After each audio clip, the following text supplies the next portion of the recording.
पुराने ज़माने की बात है जब गांव के रास्ते मिट्टी के हुआ करते थे और शाम ढलते ही चिरागों की जर्द रोशनी पूरे गांव को एक ख्वाब जैसा बना देती थी। फिया की शादी याकूब नामी एक आदमी से हुई थी।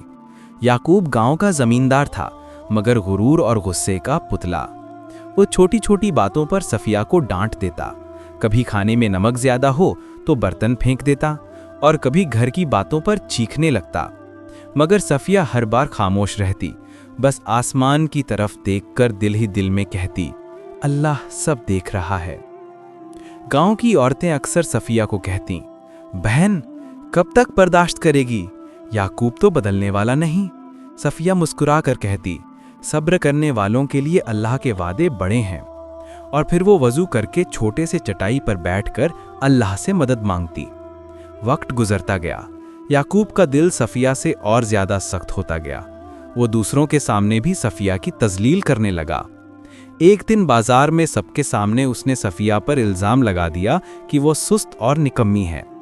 गांव के लोग चुप खड़े तमाशा देखते रहे। सफिया का चेहरा जर्द पड़ गया मगर जबान से एक लफ्ज न निकला। रात को जब वो अकेली बैठी तो दिल टूट चुका था।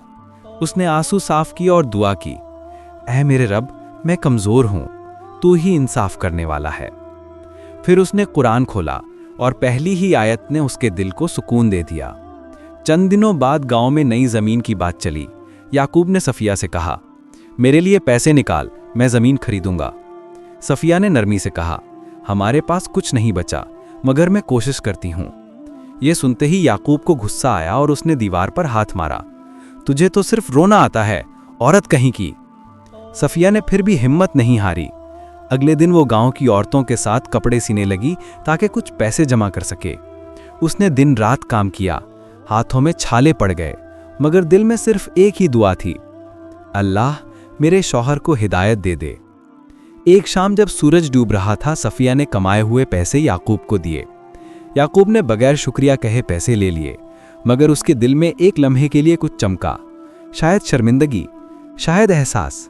मगर अगले ही पल वो फिर अपने गुरूर में गुम हो गया। रात के अंधेरे में सफिया ने आसमान की तरफ देखा और कहा, मेरे मौला, तू जानता है मैंने कब क्या बर्दाश्त किया, बस अब सब्र में बरकत दे दे। दूर कहीं बादल गरजे, जैसे आसमान ने भी सफिया की बात सुन ली हो।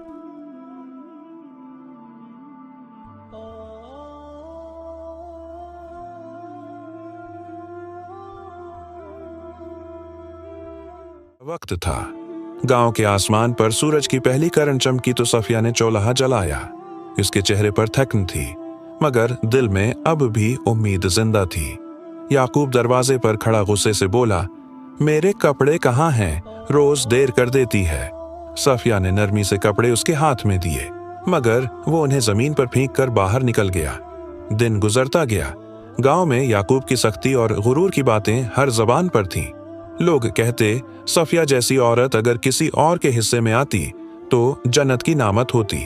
मगर सफिया को दुनिया के अल्फाज से नहीं, सिर्फ अल्लाह की रिजा से मतलब था। वो अपने दिखों को अल्लाह के सामने पेश करती और सब्र से कहती, मेरा रब खामोश है।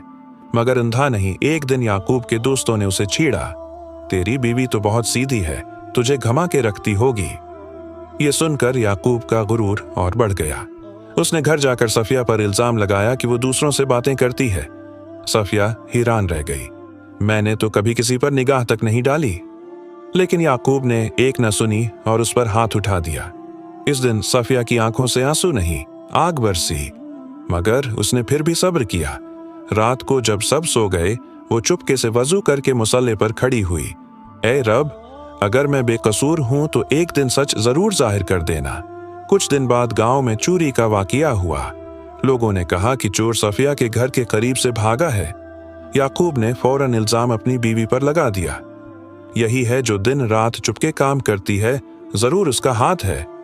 पूरा गांव देखता रहा जब सफिया को चोर कहकर सबके सामने जलील किया गया। गांव की मस्जिद के इमाम आगे बढ़े और कहा, याकूब, इल्जाम बगैर सबूत के गुनाह है। मगर याकूब के कान पर जों तक न रेंगी। सफिया ने सिर्फ एक नजर आसमान की तरफ उठाई, मेरा अल्लाह गवाह है, मैं बेगुनाह हूं। इस वाकये के बाद सफिया को गांव वाले तर्स की नजर से देखने लगे। कोई उसके घर नहीं आता, कोई बात नहीं करता। याकूब दिन रात गुस्से में रहता। एक रात वो नशे में धत आया और सफिया पर चलाने लगा तो उन्हें मेरी इज्जत मिट्टी में मिला दी। सफिया खामोश रही, मगर उसकी आंखों से खामोशी चीख रही थी। अगली सुबह सफिया का सब्र टूट गया। उसने अल्लाह के हुजूर हाथ उठाए, या रब, मैंने तेरी रजा के लिए सब सहा, मगर अब मेरा दिल थक गया है। अगर तो चाहे तो इस दिल को सुकून दे दे, या फिर मुझे अपनी पुनाह में ले ले। उसके बाद अजीब बात हुई। याकूब की जमीनों पर अचानक आफत आई, फसल जल गई, जानवर मरने लगे। पूरा गांव हैरान था। याकूब ने पहली बार सोचा, क्या ये सब मेरी बिदामालियों का नतीजा है? इसके दिल में खौफ उतर गया। इस रात वो पहली बार सफिया के पास आया। मैंने तुम्हारे साथ बहुत जुल्म किया, मगर ये सब क्यों हो रहा है? सफिया ने नर्म लहजे में कहा, अल्लाह जालिम के साथ नहीं रहता याकूब, मगर वो तौबे करने वालों को बख्श देता है। ये बात याकूब के दिल पर चट्टान की तरह लगी। उसने सिर झुका, दैया, सफिया, मुझे माफ कर दो। मैंने तुम्हें रुलाया, तुम पर इल्जाम लगाए। सफिया ने कहा, मैंने तुम्हें पहले ही माफ कर दिया था, मगर असल माफी अल्लाह से मांगो। गांव वालों ने देखा कि अगले दिन याकूब की फसल पर हल्की सी बारिश हुई और जमीन ने फिर से सांस ली। यह अल्लाह की रहमत थी। जुल्म के बाद बख्शिश का वक्त। सफिया की जिंदगी बदल चुकी थी। याकूब अब नर्म दिल हो गया और सफिया के लिए इज्जत और मोहब्बत पैदा हो गई। सफिया अक्सर कहती, सब्र कभी जाया नहीं जाता, वो अल्लाह के अर्श तक पहुंचता है। सफिया की जिंदगी बदल चुकी थी।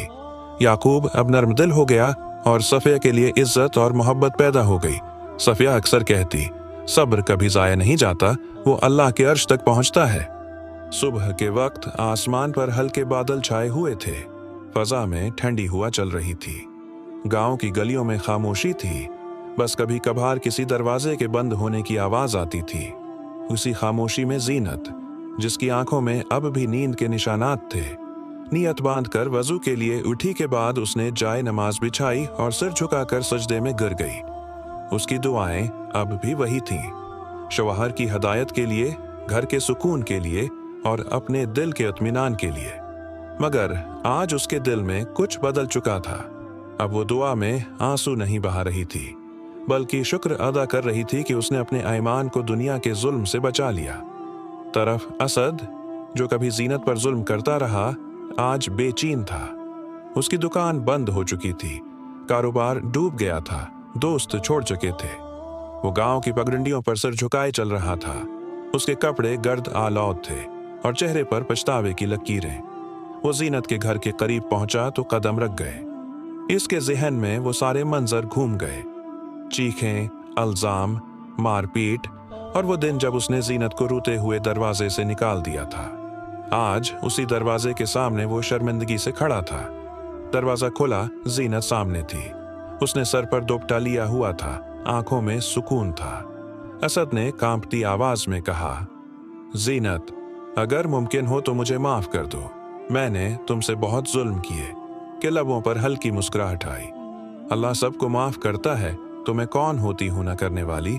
लेकिन याद रखो, ईमानदार औरत की इज्जत, उसका सब्र और उसकी दुआ कभी जाया नहीं जाती। ये कहकर वो मड़ गई और घर के अंदर चली गई। वक्त गुजरता गया। जीनत ने अपने सब्र और ईमान से न सिर्फ अपने घर को संवारा, बल्कि गांव की औरतों के लिए मिसाल बन गई। अब लोग उसके पास आते, अपनी परेशानियां बयान करते और वे हमेशा कहती, अगर तुम सच्चे दिल से अल्लाह पर यकीन रखो तो वो तुम्हारे हक में बेहतर फैसला करता है। दिन गांव के इमाम साहब ने जमा के खतबे में कहा, जीनत जैसी औरतें हमारे माशरे की बुनियाद हैं, जो सब्र, ईमान और अखलाक से हर मुश्किल को जीत लेती हैं। गांव के लोग सर झुकाए सुनते रहे और जीनत के चेहरे पर एक बार फिर शुक्रगुजारी की चमक नमूदार हुई। रात जब चांदनी पूरी गलियों पर फैल चुकी थी, जीनत ने आसमान की तरफ देखा। अल्लाह, तूने मुझे साबित कदम रखा। तेरा शुक्र है कि मैं तेरे इम्तिहान में कामयाब हुई। और आसमान पर जैसे कोई